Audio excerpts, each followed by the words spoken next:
ঈদ ও বাংলা নববর্ষের ছুটিতে লাখো পর্যটকের সমাগম হয়েছে কক্সবাজারে। সমুদ্র সৈকতের কোনো পয়েন্টেই নেই তিল ধারণের ঠাঁই, ফাঁকা নেই কোনো হোটেল মোটেলও। কক্সবাজার থেকে পাঠানো তথ্য ও ভিডিও চিত্র ডেস্ক রিপোর্ট। ঈদ ও বাংলা নববর্ষের টানা ছুটিতে কক্সবাজার সমুদ্র সৈকত পরিণত হয়েছে জনসমুদ্রে। ৫ শতাধিক হোটেল মোটেলে ফাঁকা নেই কোনো রুম।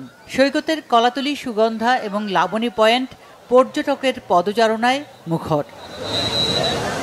তীব্র দাবদাহ উপেক্ষা করে পরিবার ও পরিজন নিয়ে সাগরের সুনীল জলরাশিতে আনন্দে মেতেছে পর্যটকরা। পহেলা বৈশাখকে ঘিরে বর্ণিল সাজে সেজেছে তারকামানের হোটেলগুলো।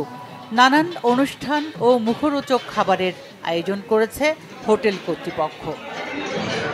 গত ৩-৪ বছর রমজান উপলক্ষে পয়লা বৈশাখ কোনো আয়োজন ছিল না। এই বছর প্রথম সেম টাইম রমজান, ঈদুল ফিতর এবং পয়লা বৈশাখ সেম টাইম।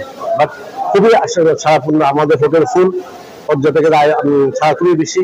এই নববর্ষের আনন্দের মাঝে যেন আমরা সবকিছু ফিরে পাই এবং সবকিছুর মধ্যে একটা আনন্দ উল্লাস চলে আসে এবং রাহাজানি, হিংসা প্রতিরোধ, এগুলো যেন আমরা কথাগুলো সমস্ত কিছু মুছে ফেলি।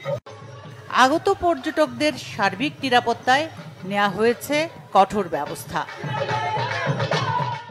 সব ক্লান্তি, হতাশা মুছে গিয়ে নববর্ষ সবার জীবনে বয়ে আনুক অনাবিল সুখ। সম্প্রীতির বন্ধন দৃঢ় হোক গোটা জাতির, এমনটাই প্রত্যাশা সবার।